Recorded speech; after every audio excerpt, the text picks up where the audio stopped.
Hello hi friends, ಶ್ರುತಿ Vijayagowda YouTube ಚಾನಲ್ಗೆ ಸ್ವಾಗತ. ಯಾರೆಲ್ಲ ನಮ್ಮ ಚಾನಲ್ನ ನೋಡ್ತಾ ಇದ್ದೀರಾ ಅಲ್ವಾ, ದಯವಿಟ್ಟು ಸಬ್ಸ್ಕ್ರೈಬ್ ಮಾಡಿಕೊಂಡು ವಿಡಿಯೋನ ನೋಡಿ ಅಂತ ಹೇಳ್ತಾ, ಇವತ್ತಿನ ರೆಸಿಪಿ ಮೊಳಕೆ ಕಟ್ಟಿದ ಕಾಳಿನ ಸಾಂಬಾರು ಹೇಗೆ ಮಾಡೋದು, ಯಾವ ರೀತಿ ಮಾಡಬೇಕು, ಅದಕ್ಕೆ ಬೇಕಾಗಿರೋ ಇಂಗ್ರೀಡಿಯೆಂಟ್ಸು ಎಲ್ಲದನ್ನು ನೋಡ್ಕೊಂಬರೋಣ ಬನ್ನಿ.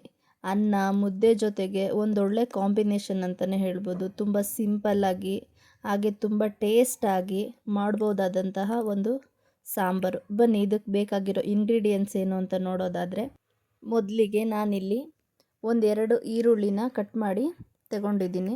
1-2 ಇಂಚ್ ಆಗೋಷ್ಟು ಶುಂಠಿ, ಒಂದು 4-5 ಎಸಳು ಬೆಳ್ಳುಳ್ಳಿ, ಚಕ್ಕೆ, ಲವಂಗ, 1 ಸ್ಪೂನ್ ಆಗೋಷ್ಟು ಹುರ್ಗಡ್ಲೆ, ಅದ್ರ ಜೊತೆಗೆ 1 ಕಪ್ ಆಗೋಷ್ಟು ತೆಂಗಿನಕಾಯಿನ ಕಟ್ ಮಾಡಿ ಇಟ್ಕೊಂಡಿದ್ದೀನಿ.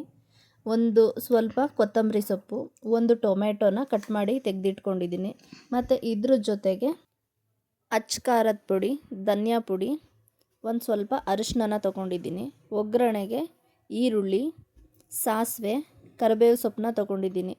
ನಾನಿಲ್ಲಿ ಮಿಕ್ಸ್ ಮೊಳಕೆ ಕಾಳನ್ನ ತೊಗೊಂಡಿದ್ದೀನಿ. ಕಡಲೆಕಾಳು, ಹುರುಳಿಕಾಳು, ಹೆಸ್ರು ಕಾಳನ್ನ ನೆನೆಸಿ ಮೊಳಕೆ ಕಟ್ಟಿ ನಾನು ತೊಗೊಂಡಿದ್ದೀನಿ. ನೀವು ಕೂಡ ಇದರಲ್ಲಿ 3 ಹಾಕಬೇಕು ಅಂತ ಏನಿಲ್ಲ, ಯಾವುದಾದ್ರೂ ಒಂಥರ ಮೊಳಕೆ ಕಾಳನ್ನ ಹಾಕಿನೂ ಕೂಡ ಮೊಳಕೆ ಕಾಳು ಸಾಂಬಾರು ಮಾಡ್ಬೋದು. ಇಲ್ಲಿ ನಾನು ಕಟ್ ಮಾಡಿ ತೊಳೆದು ತೆಗೆದಿಟ್ಕೊಂಡಿರುವಂಥ 2 ಆಲೂಗಡ್ಡೆನ ತೊಗೊಂಡಿದ್ದೀನಿ.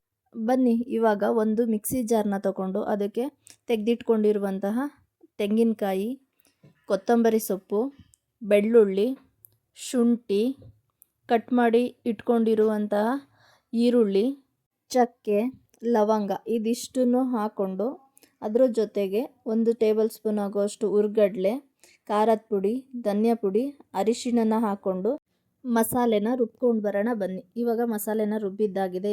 ಇವಾಗ ಸ್ಟವ್ ಮೇಲೆ ಕುಕ್ಕರ್ನ ಇಟ್ಟು ಕುಕ್ಕರ್ ಬಿಸಿ ಆದಮೇಲೆ ಅದಕ್ಕೆ ಸ್ವಲ್ಪ ಅಡುಗೆ ಎಣ್ಣೆನ ಸೇರಿಸ್ಕೊಂಡು ನಾವು ಒಗ್ಗರಣೆಗೆ ತೊಗೊಂಡಿರೋ ಸಾಸಿವೆ ಮತ್ತು ಕರಿಬೇವು ಸೊಪ್ಪನ್ನು ಹಾಕ್ಕೊಂಡು ಮತ್ತು ಈರುಳ್ಳಿನ ಹಾಕ್ಕೊಂಡು ಚೆನ್ನಾಗಿ ಫ್ರೈ ಮಾಡ್ಕೋಬೇಕು.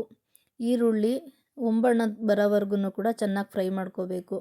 ಈರುಳ್ಳಿ ಫ್ರೈ ಆದಮೇಲೆ ನಾವು ಅದಕ್ಕೆ ಕಟ್ ಮಾಡಿ ಇಟ್ಕೊಂಡಿರ್ತೀವಲ್ಲ, 1 ಟೊಮೆಟೊನ ಹಾಕಿ ಕೂಡ ಚೆನ್ನಾಗಿ ಫ್ರೈ ಮಾಡ್ಕೋಬೇಕು. ಇಲ್ಲಿ ಟೊಮೊಟೊ ಫ್ರೈ ಆದಮೇಲೆ ನಾವು ಕಟ್ ಮಾಡಿ ತೊಗೊಂಡಿರುವಂತಹ ಆಲೂಗೆಡ್ಡೆನೂ ಕೂಡ ಸೇರಿಸ್ಕೊಂಡು ಚೆನ್ನಾಗಿ ಫ್ರೈ ಮಾಡ್ಕೋಬೇಕು. ಅದಾದಮೇಲೆ ನಾವು ತೊಗೊಂಡಿರೋ ಮೊಳಕೆ ಕಾಳನ್ನ ಕೂಡ ಅದೇ ಒಗ್ಗರಣೆಗೆ ಹಾಕ್ಕೊಂಡು ಚೆನ್ನಾಗಿ ಮಿಕ್ಸ್ ಮಾಡ್ಕೋಬೇಕು. ಮಿಕ್ಸ್ ಮಾಡ್ಕೊಂಡಿದ್ದಾದಮೇಲೆ ರುಚಿಗೆ ತಕ್ಕಷ್ಟು ಉಪ್ಪನ್ನ ಸೇರಿಸಿ ಮತ್ತೆ ಅದನ್ನು ಚೆನ್ನಾಗಿ ಮಿಕ್ಸ್ ಮಾಡ್ಕೋಬೇಕು. ಸೊ ಹೀಗೆ ಉಪ್ಪನ್ನ ಹಾಕಿ ಮಿಕ್ಸ್ ಮಾಡ್ಕೊಂಡಿದ್ದಾದಮೇಲೆ ನಾವು ಏನು ರುಬ್ಬಿ ತೆಗೆದಿಟ್ಕೊಂಡಿರ್ತೀವಲ್ಲ ಮಸಾಲೆ, ಆ ಮಸಾಲೆನ ಹಾಕಿ ಕೂಡ ಪುನಃ ನಾವು ಚೆನ್ನಾಗಿ ಕಾಳು ಮತ್ತು ಮಸಾಲೆನ ನಾವು ಮಿಕ್ಸ್ ಮಾಡ್ಕೋಬೇಕು. ಮಿಕ್ಸ್ ಮಾಡ್ಕೊಂಡಿದ್ದೆಲ್ಲ ಆದಮೇಲೆ ಮಿಕ್ಸಿ ಜಾರಿನಲ್ಲಿ ಮಸಾಲೆ ಅಂಟ್ಕೊಂಡಿರುತ್ತೆ. ಆ ಜಾರಿಗೆ ಸ್ವಲ್ಪ ನಾವು ನೀರನ್ನ ಹಾಕಿ ಅದನ್ನು ಕೂಡ ತೊಳೆದ್ಬಿಟ್ಟು ನಾವು ಇದೇ ಕಾಳು ಜೊತೆ ಸೇರಿಸ್ಕೊಂಡು ಮಿಕ್ಸ್ ಮಾಡ್ಕೋಬೇಕು. ಹೀಗೆ ಮಿಕ್ಸ್ ಮಾಡ್ಕೊಂಡಿದ್ದೆಲ್ಲ ಆದಮೇಲೆ ನಮಗೆ ಸಾಂಬಾರು ಯಾವ ಹದದಲ್ಲಿ ಬೇಕು ಆ ಹದನ ನೋಡಿಕೊಂಡು ನಮಗೆ ಎಷ್ಟು ಬೇಕೋ ಅಷ್ಟು ನೀರನ್ನ ಹಾಕ್ಕೊಂಡು ನಾವು ಮಿಕ್ಸ್ ಮಾಡ್ಕೋಬೇಕು. ಅದಾದಮೇಲೆ ನಾವು ಕುಕ್ಕರ್ ಮುಚ್ಚಳನ ಮುಚ್ಚಿ ನಾವು 2-3 ವಿಷಲ್ನ ಕೂಗಿಸ್ಕೊಂಡು ಬರಬೇಕು. ಸೊ ಇಲ್ಲಿ ಕುಕ್ಕರ್ ವಿಷಲ್ನ ಕೂಗಿಸ್ಕೊಂಡು ಬಂದಿದ್ದಾಗಿದೆ. ಸೊ ಪ್ರೆಷರು ಕೂಡ ಬಿಟ್ಟಿದೆ. ಇವಾಗ ತೆಗೆದು ನೋಡೋಣ ಬನ್ನಿ ಸಾಂಬಾರು ಹೇಗೆ ಬಂದಿದೆ ಅಂತೇಳಿ. ನೀವು ನೋಡ್ತಿರ್ಬೋದು ಸಾಂಬಾರು ತುಂಬಾ ಚೆನ್ನಾಗಿ ಬಂದಿದೆ. ತುಂಬ ಘಮ ಘಮ ಅಂತ ಇದೆ ಸಾಂಬಾರು ಅಂತಲೇ ಹೇಳ್ಬೋದು. ಸೊ ತುಂಬ ರುಚಿಯಾದಂತಹ ತುಂಬ ಬೇಗನೆ ಮಾಡ್ಕೋಬಹುದಾದಂತಹ ಒಂದು ಮೊಳಕೆ ಕಾಳಿನ ಸಾಂಬಾರು ಇವಾಗ ರೆಡಿ ಆಗಿದೆ.